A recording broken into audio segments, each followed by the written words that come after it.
یادگاری تاریخی هولبوک باقی‌مانده‌های شهر عصری‌میانگی تاجیکان از دوره سامانیان در ناحیه وسع واقع گشته حدود آن مساحت 280 کیلومتر را تشکیل می‌دهد.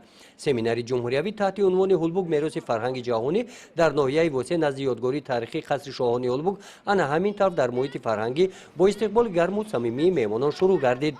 این همایش در دوره چاره‌بینی‌های آمادگی‌ها با وارد گردیدن یادگاری تاریخی هولبوک بر روی خط سازمان بانفوذ بین‌المللی یونسکو راه اندازی شده است.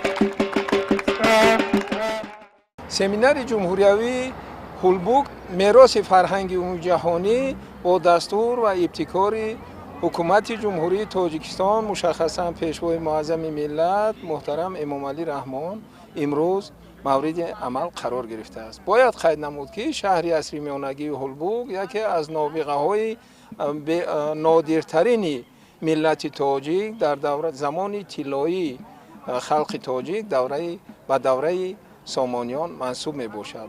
برگزاری سمینار مذکور که با اشتراک متخصصان کسبی صحوی کل کشور در اینجا برگزار می گردد، به واسطه بار دیگر توجه حکومت جمهوری تاجیکستان به واسطه وزارت فرهنگ جمهوری تاجیکستان را در سمت حفظ، نگهداشت و معرفی آن به کل جهانیان نشان می دهد.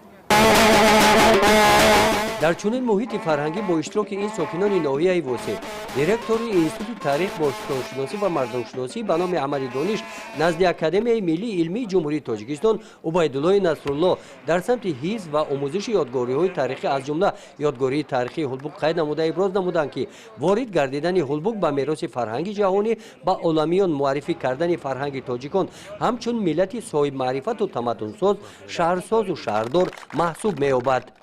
این یادگاری برای وارد نمودن به میراث فرهنگی بشری یونسکو پیشنهاد شده است و نامیناسی خیلی مهم از جمهوری صاحب استقلال تاجیکستان محسوب می‌یابد و یکی از قدم‌های جدی در راه عملی کردن این برگزار شوی همین کنفرانسی است و من در زمان استقلالیت در توجه حکومت جمهوری تاجیکستان مخصوصاً توجه پیشوای معظم ملت به تاریخ و آموختن تاریخ گذشته ارزش‌گذاری و همه آن عنعنه و سنت‌های فرهنگی والای اجدادی بیشتر است و در زمینه این و سیاست خردمندانه پیشوای ملت انستیتوت تاریخ باستانشناسی و مردمشناسی به نام احمد دانش نیز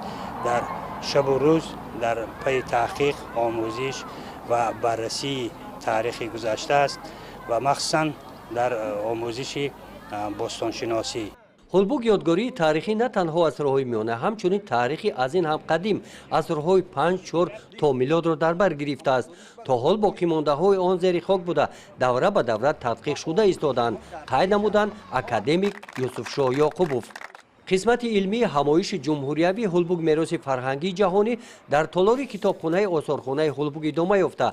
تاریخ شناسان تاجیک با معروضه های علمی برآمد نموده این و دیگر موادهای دوام 40 سال تحقیقات های گذراننده باستانشناسان در کتاب خریطه باستانی و تاریخی ناحیه وسع به نزدیکی پیشکش خوانندگان گردانیده می شوند. گزارش خواجه نظریف خدای نظر ظهوروف از ناحیه وسع برای برنامه اطلاعاتی نوید.